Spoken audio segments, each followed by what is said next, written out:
Throwaway because my sister stalks my main account. I do not want her finding out what I am about to do, which is sue her, my own sister. The woman I let into my home when she had nowhere to go. I am Marcus, 34, male. Software engineer in Austin, Texas. Last Friday I got back from a 5-day work trip. Red-eye flight, exhausted. All I wanted was my own bed. The house I bought at 27, 7 years of mortgage. My house. My name. Walked in around 11 p.m. Living room, normal. Kitchen, normal. Headed upstairs. That is when everything stopped being normal. The spare bedroom where my sister Vanessa, 38, has been staying had a brand new deadbolt. Not a regular interior lock. Heavy duty, professional grade. The kind you put on a front door. I just stood there, staring at this shiny new lock inside my house. I knocked. She opened the door 6 inches, and looked at me like I was a delivery guy. "Oh, you are back early." I changed the lock. "I need my privacy. Marcus. I am a grown woman living here, not a teenager. Living here, not staying. Not crashing temporarily. Living here, like this was her place." But the lock was not the worst part. Through that gap I saw everything new. New bed, new desk, navy curtains replacing my gray ones. Shelves mounted on my walls. She turned my spare room into her own apartment. And on her desk sat an envelope from a law office. I caught 2 words before she slammed the door. Tenant rights. Tenant rights. In my house, that she pays $0 to live in. My sister was not overstaying her welcome. She was building a legal case to claim my home, and she had been planning it for months. But that envelope was just the beginning. What I discovered the next week made me throw up in my car. We will get there. Background first. I am the youngest. Vanessa is the golden child. Growing up in Westlake, Mom Linda treated her like royalty. Vanessa got the new car at 16. I got her hand-me-down. Vanessa got Europe after graduation. I got a Target gift card. I studied computer science. Saved every dollar eating ramen in a crappy studio. At 27 I bought a 3-bedroom townhouse in Muller, nothing fancy but mine. 7 years of payments. My name on the deed. Proudest thing I have ever done. Vanessa married Greg, a contractor, moved into his big house in Lakeway. She did interior design but spent more time on Instagram than working. Always looked down on me. Must be nice to sit at a computer while the rest of us hustle. But she was my sister. I let it slide. Always let it slide. That was the problem. 14 months ago, 11 p.m. on a Tuesday, Vanessa called sobbing. "Greg kicked me out. He hurts me, I have nowhere to go. 2 months, I just need to get back on my feet." My sister, crying, saying abuse, I said yes instantly. Spare room, 2 months, no rent. Just find your own place. Verbal deal. No paperwork. Why would you need paperwork with family? Months 1 and 2 were great. She cooked, cleaned, seemed grateful. Month 3 I asked about apartments. She cried, "Lawyers are bleeding me dry." 1 more month, I said okay. Months 4 and 5.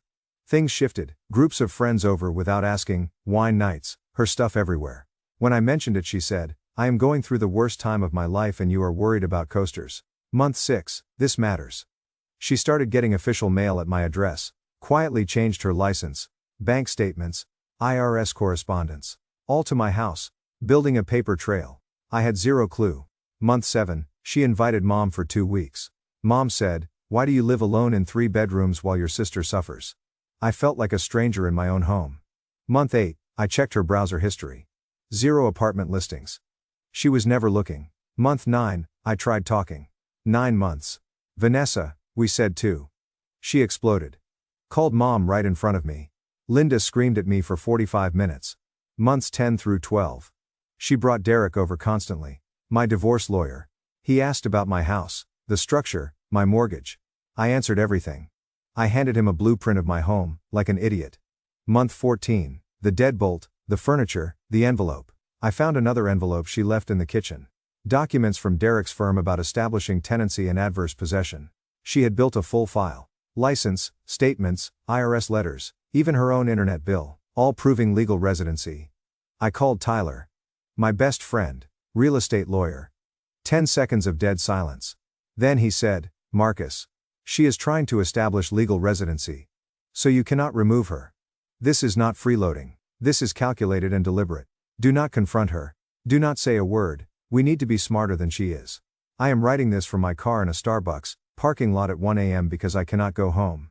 My home, 7 years of mortgage payments from my account alone, and I am sitting in my car because I am afraid to face my own sister." Tyler says wait, but my whole body is shaking. Not from the cold, from pure rage. Update 1 5 days later, I let my sister Vanessa stay in my spare room 14 months ago. She said her husband Greg was abusing her. Deal was 2 months. She never left. Last Friday I found a new deadbolt on her door and legal documents about tenant rights on her desk. Tyler, my best friend and real estate lawyer, gave me one rule: act normal. Do not confront her. Smile, go to work. Come home. We are gathering evidence, hardest thing I have ever done. Pretending everything is fine while she plots against me under my roof.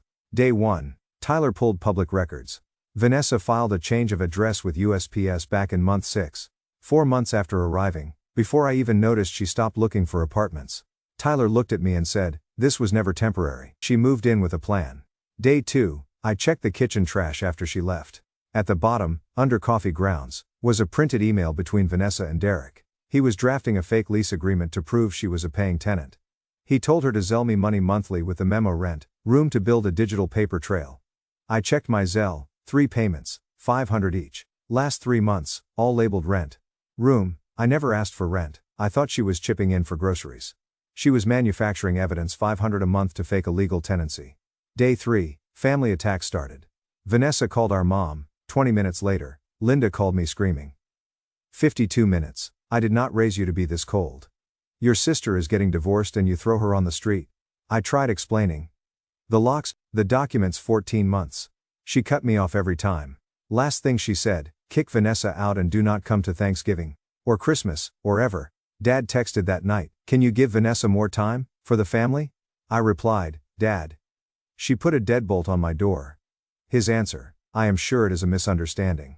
Then Vanessa went public. Instagram story of her crying. Tyler screenshotted it since she blocked me. Caption, when your own blood turns against you in your darkest days. 200 comments, aunts, uncles, cousins blowing up my phone calling me heartless. Day 4, Tyler dropped the real bomb. His colleague in family law pulled the divorce records, public filings. Texas, Vanessa was never abused. Greg filed for divorce. Not her, he caught Vanessa cheating with Derek. Texts, photos, hotel receipts. Greg changed locks on his house because his wife was with another man. Vanessa did not flee abuse, she got caught and kicked out. Then she called me at 11 p.m., invented a beating, and used my sympathy to get inside my home. Tyler said, same playbook. Move in, establish residency, claim rights. She did it to Greg. Now, your turn. Derek writes the script. Day 5, I installed cameras in every common area. Legal in Texas, my property, shared spaces. What they captured the first day made me watch 4 times. Derek came while I was at work. Walked through my house with a tape measure, measured rooms. Took photos, then sat on my couch and told my sister, once we hit 12 months continuous residency with payment proof, we file for equitable interest. Even if he starts eviction, court takes 18 months, he will settle, they always do. My sister laughed, sitting in my house, on my couch, laughing about stealing my home while her boyfriend planned it like a listing. Tyler has everything now: footage, emails, fake Zelle records, Greg's divorce papers, the USPS filing from month 6. Monday we file eviction and start legal proceedings. But tonight, I have to sleep in a house where she is on the other side of the wall planning to take everything. And tomorrow, I have to smile and say good morning. Update 2-3 weeks later, sister Vanessa moved in 14 months ago claiming abuse. Lie, got kicked out for cheating with lawyer Derek. They schemed to claim tenant rights using fake Zelle payments and forged trails. Tyler helped gather evidence. Cameras caught Derek measuring my house. Monday, Tyler served the 30-day eviction notice, certified mail plus tape to her door. I came home expecting screaming. Got worse, silence. Vanessa sat at the kitchen table, eating salad. Looked at me, smiled, and said, we will see about that. Walked upstairs. Deadbolt clicked. That smile scared me more than screaming ever could. 24 hours later, a courier brought an 8-page legal response from Derek's firm. Vanessa claimed legal tenancy with Zelle records. Said I agreed to long-term arrangement. Threatened countersuits for illegal eviction and emotional distress. Tyler read it and laughed. This is exactly what I wanted. Every claim is built on fabricated evidence we can prove is fabricated. They put their entire fraud in writing and signed it. Then mom showed up. Linda drove 3 hours from Houston unannounced. Stood at my door pounding and screaming, you are dead to me if you do this. Dead to me. I did not open it. Camera got everything. 20 minutes of pounding before she left. Drove home calling every relative with Vanessa's version. Cousin James texted, dude, what you are doing to Vanessa is cold. She is family. I sent screenshots. The emails, The fake lease. Camera footage of Derek measuring rooms. James went quiet 2 days then called. Holy shit, I had no idea. Aunt Martha called yelling, I sent Derek's video saying he will settle, they always do. She called back 1 hour later, completely different tone. Marcus, honey, I am so sorry. Your mother showed us a very different picture. Now here is where nobody saw it coming. Tyler contacted Greg, Vanessa's ex, met at a coffee shop in Round Rock. What Greg said changed everything. The affair was not months, 2 years, and here is the kicker. Derek was Greg's attorney before the affair.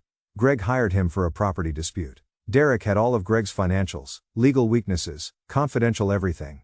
Then started sleeping with Vanessa. Then used every piece of client information to help her win the divorce. Greg lost his house. Lost primary custody of Lily, 6 years old, got ordered to pay alimony.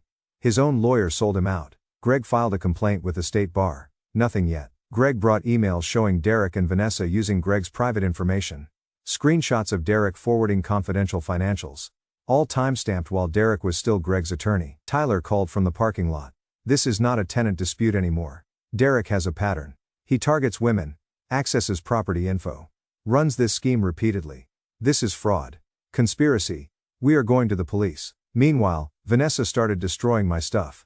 She knew cameras covered common areas, so she played it careful. Accidentally spilled red wine on my leather couch. $3,200 couch. Accidentally left the kitchen faucet flooding the hardwood. Accidentally left windows open during a thunderstorm. Television and speakers soaked. Every time I said something she gave the same answer. It was an accident. Going to sue your sister for spilled wine. God. You are pathetic. But cameras caught what she did not expect. After each incident she called Derek from her room laughing. I did the wine thing. He looked like he was about to cry. This is too easy. Recorded. Timestamped. Proof of intent. Tyler filed everything with Austin PD footage. Emails, fake payments, property destruction with calls proving intent. Greg's evidence. Police investigated and found something we did not know. Derek had run this exact scheme with 2 other women before Vanessa. Move into a relative's home. Establish residency. Use legal threats to force settlement. A pattern, a business. Derek arrested at his office 2 p.m. Wednesday. Vanessa arrested at my house 3 hours later. Camera caught officers cuffing her inside the room where she installed that deadbolt. Mrs. Patterson, neighbor of 6 years, watched Vanessa get walked to the car, came over after. Honey, I wanted to tell you for months. She had different men over every week while you worked. That lawyer was here almost daily measuring and photographing. I knew something was wrong but did not want to interfere. Vanessa called from county jail that night. Guess what she said? Not sorry, not I messed up, she said. You will regret this. Mom will never forgive you. Every holiday alone for the rest of your life. Was a stupid house worth your entire family? I listened.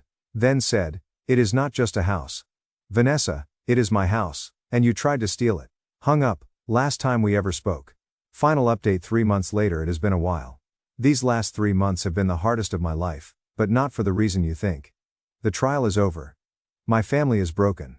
The truth came out, and it was worse than anything I imagined. Recap. Sister Vanessa faked abuse to move in. Stayed 14 months instead of 2. Built a scheme with lawyer boyfriend Derek to steal my house, caught on camera, both arrested. Last update ended with her calling from jail, saying I would regret this. Before trial Vanessa made bail, mom put up her house. Still believed her golden child. Vanessa hired defense lawyer Patricia Wells, aggressive type. Strategy was paint me as a controlling brother. She was an abuse survivor and her own brother threw her in jail for changing a lock. Tyler prepared our side. Camera footage, emails, Greg's testimony. Derek's 2 previous victims, expert witness on real estate fraud. Day 1. Vanessa walked in wearing conservative navy dress. Hair down, light makeup. Mom sat behind her already crying. Patricia opened with family betrayal. Vanessa fled violence, trusted her brother, got criminalized for it. Jury looked at me like I was the monster. Stomach dropped. For 1 second, I thought, am I the bad guy? Day 2, the prosecution started and everything shifted. Ada Rebecca Chen set up a screen and played the evidence in order. Camera footage of Derek measuring my rooms with a tape measure. Email where Derek drafted the fake lease and told Vanessa to label Zelle payments as rent. Video of Vanessa pouring wine on my $3,200 couch, then calling Derek laughing. I did the wine thing. He looked like he was about to cry. This is too easy. Derek on my couch saying, he will settle. They always do. Jury stopped looking at me like a monster. Chen brought Derek's 2 previous victims to testify. Same exact story. Derek finds women during divorces, starts relationships, coaches them to squat in a family member's home, establishes legal residency, forces a settlement 3 times. Same playbook. Day 3 broke the case. Chen called Vanessa to the stand. Miss Lawson, when you called your brother at 11 p.m. and said Greg was abusing you, was that the truth? Vanessa hesitated. I was in a bad situation. Chen pulled up divorce records on the screen. Greg filed.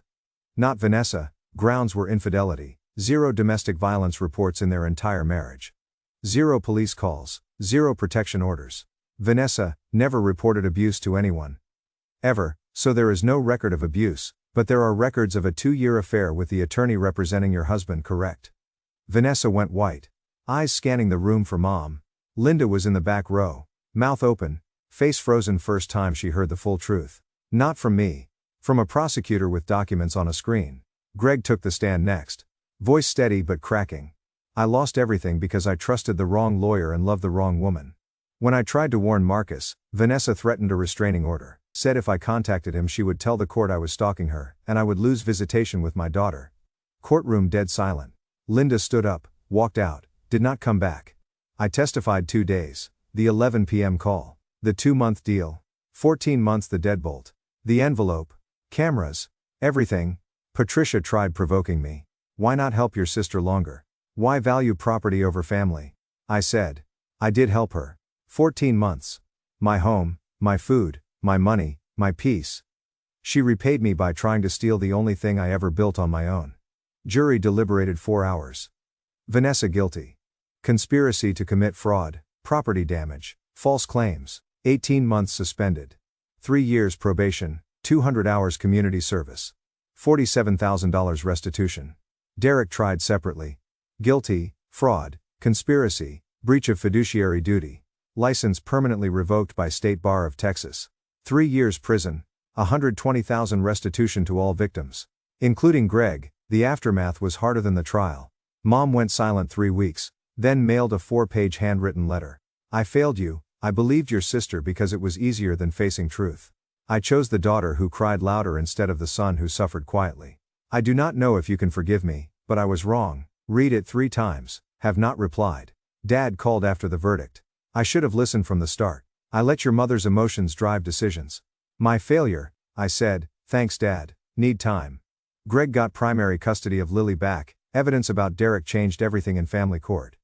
He texted me, thank you for fighting, you did not just save your house. You helped me get my daughter back. Vanessa, probation bans contact with me, moved to San Antonio. Lost all friends after local news picked up the case. 3 months later now, repainted the spare room gray, removed the deadbolt. Kept it though, sits on my bookshelf. Some people keep trophies. I keep reminders, new couch, fixed floors, new television. My house is mine again. Mrs. Patterson brought pecan pie last week, said, I am glad the good one kept the house. Almost broke right there. Mom and I talk again. Slowly, 1 call a week, no guilt trips. Dad calls more. We are trying. Tyler refused payment. This one is on me, brother. Bought him a $400 scotch. He said overpaying. I said underpaying. Vanessa, maybe someday I will forgive. Not today.